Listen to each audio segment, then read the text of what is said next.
Culture maintenant, avec un des grands noms de la photographie belge, Jean-Dominique Burton publie chez Prism un livre impressionnant, vous le voyez, il est dans mes mains. Vision, 50 ans de carrière à travers le monde, a suivi l'an prochain d'une exposition. Merci Jean-Dominique Burton d'être avec nous sur TV5 Monde. Un demi-siècle de photographie, vous ne l'avez pas vu passer, je pense. Hein. Non, absolument Non, pas. Ça fait tourner la tête quand on regarde dans le rétroviseur, ce que j'avais jamais fait jusqu'à présent. Donc ça a été une redécouverte de ce que j'avais parfois oublié, d'un long cheminement qui était aussi à une autre époque. Vous avez commencé dans les années 70, donc. Oui, exactement. On pouvait encore partir en stop de Bruxelles jusqu'à Katmandou. Aucun pays n'était en guerre. Maintenant, les choses ont bien changé, mais je crois que l'aventure continue et elle est souvent au coin de la rue aussi. Afrique, Asie, Europe, Amérique, vous avez parcouru le monde, vous avez photographié ses habitants. Qu'est-ce que vous cherchez dans votre travail ? C'est vraiment l'humain et la différence. Je crois qu'on a tellement à apprendre de l'autre et quand on apprend de l'autre, c'est réciproque. Ils sont aussi étonnés de voir comment on est, comment on se comporte, que moi de les rencontrer. Et ça a toujours été ça. Et je crois que cet échange, c'est ce qui manque le plus aujourd'hui. Je crois que s'il y a un mantra de vie qui devrait exister, ce serait l'empathie aujourd'hui. Parce qu'on n'a plus ce côté bienveillant d'aller vers certaines communautés, d'aller vers des philosophies, des spiritualités différentes et de rentrer profondément sans a priori. Et c'est pas pour ça qu'en revenant en Europe, après avoir vécu pas mal de temps avec les réfugiés tibétains, que je vais rentrer dans un ashram tibétain, je redeviens européen. Donc c'est vraiment la surprise et c'est l'échange qui m'intéresse. Justement, vous parliez de spiritualité, le sacré fait partie aussi de votre quête en tant que photographe. C'est parce que vous vous interrogez aussi tout simplement sur votre place dans le monde, votre place parmi les êtres humains ? Oui, mais je crois que le sacré fait vraiment partie. Le monde est quand même une scène de théâtre. On enlève le sacré, le rituel, et je crois qu'il reste plus grand-chose. Et des rituels, on en a tous.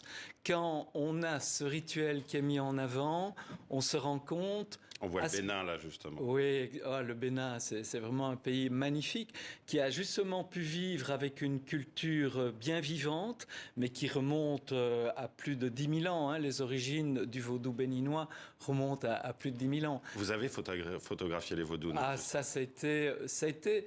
En fait... Ça a été vraiment une confiance. Le fait qu'ils aient accepté que je les photographie encore au Rolleiflex à l'argentique pour les portraits et que je puisse photographier le vaudou, qu'en principe on ne peut pas voir, celui vraiment des initiés. Et c'était vraiment un deal que j'avais fait avec eux. Et ça a été fantastique de remettre dans la lumière une philosophie qui avait un peu disparu avec les religions dominantes qui sont le christianisme et l'islam. Ils sont tous évidemment dans le vaudou et en plus... Voilà justement un exemple de ce que vous photographiez. Et on est terriblement proche de l'art contemporain aussi. Complètement. Alors, ce qui ressort toujours de vos clichés, que vous preniez en photo des exilés, que certains appellent sans-papiers, ou les rois du Burkina Faso, en passant, on l'a dit, par les vaudounos au Bénin, c'est toujours ce regard quand même plein d'humanité, où l'autre n'est jamais regardé de haut, avec souvent ces yeux qui vous transpercent. C'est ça aussi que vous cherchez. Oui, on m'a même reproché d'avoir rendu les sans-papiers beaux. On m'a dit, en général, on les voit toujours en noir et blanc dans des camps de réfugiés. Je dis, justement, vous avez répondu à la question. Et ils sont là, justement, pour s'intégrer. Ils ont dû quitter leur pays, non pas parce qu'ils ont eu envie de gagner plus d'argent, mais parce que leur pays était tout simplement en guerre. N'oublions jamais qu'en 1943, il y avait des milliers de Belges qui allaient vers la France, parce qu'on avait tout perdu chez nous. Donc il serait temps de s'en rappeler aujourd'hui. Je voudrais vous parler aussi d'un travail particulier dans ce livre. C'est celui sur les gorilles. Là, vous ne faites pas le portrait d'êtres humains, mais je crois que vous avez une expérience incroyable. Oui.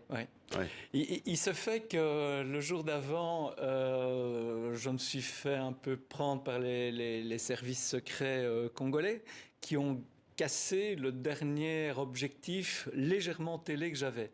Donc je me suis dit, je dois aller voir les gorilles le lendemain. Il faut que je les photographie au 50 mm. Ça veut dire que je devais être à 1,2 m. Donc on m'a fait signer... Oui, on m'a fait signer un papier disant que je serais mort le lendemain.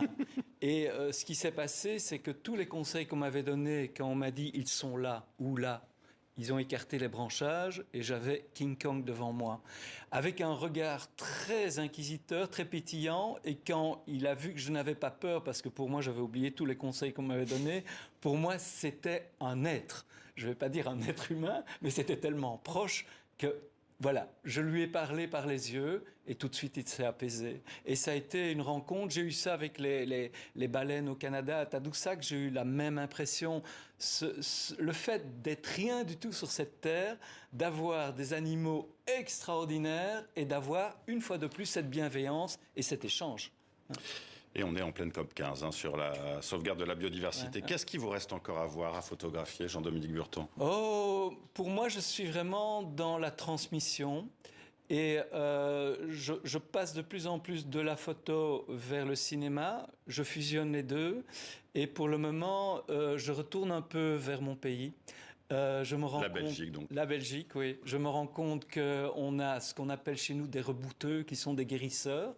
Quand je vois les lieux sacrés sur lesquels ils évoluent et l'époque dure dans laquelle on vit, il y a un retour des habitants vers ces gens-là. Et je trouve ça terriblement proche de ce que j'ai rencontré avec les Tibétains et avec les Africains. Et j'aimerais bien un jour faire une expo qui va réunir tout ça et de montrer qu'on va tous dans la même direction. C'était peut-être ça le travail de votre vie. Donc Jean-Dominique Burton, Vision, c'est publié chez Prisme. Et l'an prochain, donc, exposition à Bruxelles et à Paris. Oui. Merci d'avoir été avec nous.